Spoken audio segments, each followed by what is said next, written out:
আসসালামু আলাইকুম, welcome to the another blog. আমি সাইদ অফিসিয়াল। আজকে টপিক হলো যে বাংলাদেশ ভার্সেস পাকিস্তান। যে গতকালকের ম্যাচটা যেভাবে তারা খেলার দরকার ছিল, অবশ্য তারা ওইভাবে উপভোগ করতে পারে নাই। যে গতকালকে যেভাবে দর্শকরা আসছিল, যে ফরিউতে গিয়ে বাংলাদেশ যেভাবে ব্যাট চালিয়েছে এবং মাঠে নেমে যেভাবে খেলছে, মনে হচ্ছে যে তারা 180 বা 190 রান তাড়া করতে তারা নেমেছে। এবং ফ্লাই সিক্স, সবাই সিক্স মারতে ব্যস্ত, কিন্তু গ্রাউন্ডে কেউ বল রাখে না। কিন্তু গ্রাউন্ডে যদি কেউ বল রাখতো, বলটা ফোর মারেন, সিঙ্গেল নেন, 135 রান ভাই। 135 রান, এটা কোনো মানে টি-20-র মধ্যে এটা কিন্তু রানই না।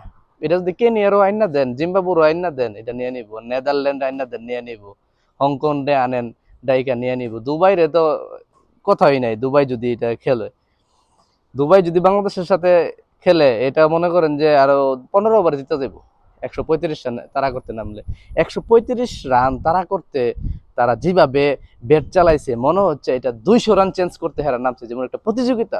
কে কে ছক্কা মারবো, কে হাইলাইট হইব, ওইভাবে তারা যেভাবে নামছে, ওইভাবে নামা কিন্তু উচিত হয় নাই, বা এইভাবে ব্যাট করার কিন্তু উচিত হয় নাই।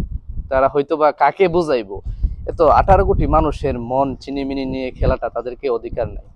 তাদেরকে বাংলাদেশে নেওয়ার দরকার নাই। আমাদেরকে হাওয়াল কইরা দেন। সৌদি আরবে বিভিন্ন ধরনের কাজ আছে, বলদিয়ার কাজ আছে, কাজ করলে টাকাও পাইবো, সোনো ফাউটার যা আছে সব থাকবো। বাংলাদেশ বউ বাচ্চার লাগিয়া ভালো লাগবে। আমরা ক্রিকেটকে, এই ধরনের ক্রিকেটকে আমরা বয়কট জানাই। আরো তো আজকে বাংলাদেশ 30 বছর ধরে ক্রিকেট খেলতেছে, তো এই ধরনের ক্রিকেট আমি কখনোই দেখি নাই। যে এই 135 রান তারা করতে গিয়া তারা এইভাবে ব্যাট চালাইছে, এইভাবে ইন্ডিয়ার মাটি, ইন্ডিয়ার সাথে খেলাটা দেখাচ্ছে, এটাও জেতার খেলা ছিল। পাকিস্তানের সাথে যেটা হারছে, এটা তো 100%।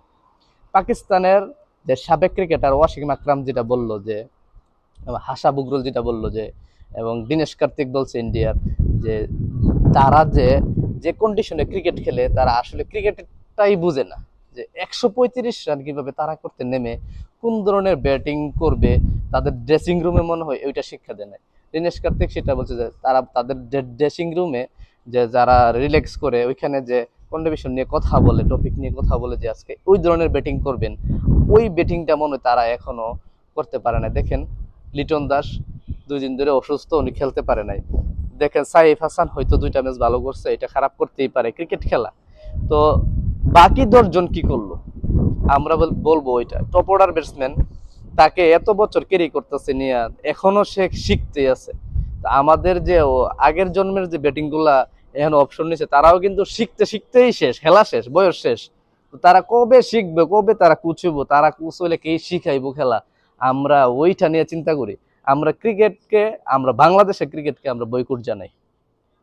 আইসিসির থেকে, আইসিসির কাছে যদি এই ভিডিওটা যদি আইসিসির বা কোনো ইভেন্টের মধ্যে দেখেন আপনারা, আমার এই ভিডিওটা যদি কেউ দেখে, তাইলে আপনারা এই বাংলাদেশের অন্তত আইসিসির থেকে, ক্রিকেট থেকে বয়কট করে দিবেন। আর বাংলাদেশের আজকাল যদি বাংলাদেশ ফ্লাইট হয় দুবাই থেকে বাংলাদেশ এয়ারপোর্টে শাহজালাল আন্তর্জাতিক বিমানবন্দরে নামে, যদি বাংলাদেশিরা আছেন তারা বয়কট করবেন, নামাজের পরে তারা বিমান থেকে নামতে দিবেন না। হেরারে বাংলাদেশে যাওয়া তাদের অধিকার নাই। 18 কোটি মানুষের হৃদয়টাকে ভেঙে দিয়ে একবার চোরমার করে দিছে।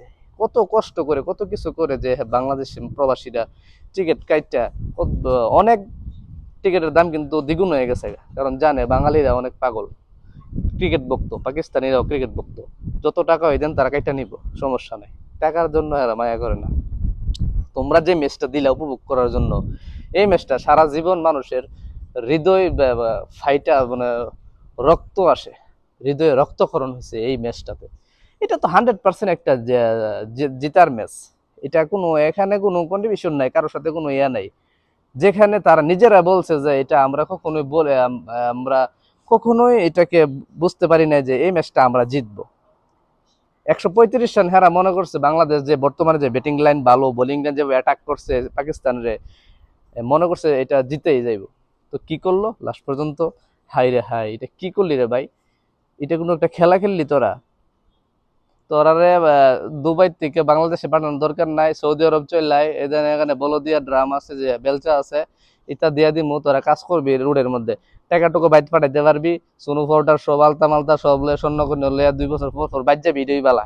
দরকার নাই এত মানুষকে চিনিমিনি দেওয়ার, এত কষ্ট দেওয়ার। কত যে কষ্ট পাইছে বাংলাদেশে প্রবাসীরা বা বাংলাদেশের যারা বসে বসে টিভিতে এবং মোবাইলে খেলা দেখছে, তারা যে কত কষ্ট পাইছে একমাত্র আল্লাহই জানে, এছাড়া কেউ জানে না তাদের কষ্টটা। এইভাবে ম্যাচ হারাটা আমরা কখনো মেনে নিতে পারি না। এটা হয়তো বা 100% ফিক্সিং হয়েছে। আর না তো এইভাবে হারাটা কোনো ইয়েই নাই। যেখানে দীনেশ কার্তিক বলছে এটা কোনো ইয়াই না, হাসা বুগলু বলছে এটা কোনো খেলার ধরনই না, যেখানে ওয়াসিম আকরাম বলছে এটা কোনো খেলার রুলসই না, এটা হয়তো বা তাদের আরো বাংলাদেশ ক্রিকেট থেকে 10 বছর পিছিয়ে আছে ইন্ডিয়ার থেকে, আর 8 বছর পিছিয়ে আছে পাকিস্তান থেকে। 135 রান তারা করতে নেমে কি ধরনের ব্যাট করতে হইব, চালাইতে হইব, এটাই তোমরা এখনো জানো না। তাইলে তোমরা এত বড় ইভেন্টের মধ্যে কিভাবে খেলবা? এটা একটা ইন্টারন্যাশনাল প্ল্যাটফর্ম ইভেন্ট, তো এই ইভেন্টের মধ্যে তোমরা কিভাবে এটা খেলবা ভাই? এই যে দেখেন শামীম হোসেনের ব্যাটিং, সাইফ হাসানের ব্যাটিং, তানজিদ তামিমের ব্যাটিং, যে আমাদের সাইলেন্ট ক্লিয়ার যে আগে খেলতো, ওকে নিয়ে কত ঘাটাঘাটি, কত আলোচনা সমালোচনা হয়েছে। তার জায়গাটা তৌহিদ হৃদয় আরো 2000 বছর খেললেও এই জায়গাটা কখনো পূরণ করতে পারবো না। তোমরা বাংলাদেশে যাইবা না ভাই, না গিয়া তোমরা ওই মরুভূমি থাকো, কাজ করো, বলদিয়ার কাজ করো। আর নাই তো বাংলাদেশে যারা আছে আরবের মাটিতে, হেরার সাথে যোগাযোগ করো। আর নাইলে সৌদি আরব আয় করো, হেরার হাওয়াল করে দেন আমার কাছে, আমি সৌদি আরবে বিভিন্ন কোম্পানির মধ্যে হেরার আমি ট্রান্সফার করে দিয়ে কাজ আছে, কাজ করবো, বইয়া বইয়া খাইবো। বুঝেন নাই?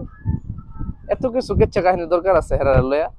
লাখ লাখ কারি কারি কোটি কোটি টাকা মাস শেষে উঠাইতেছ। এদেরকে বয়কট করা হোক। আমি বয়কট করলাম বাংলাদেশ ক্রিকেটকে, ঠিক আছে? এদের খেলা কেউ দেখবেন না, মানুষের মন নিয়ে তারা খেলা করে।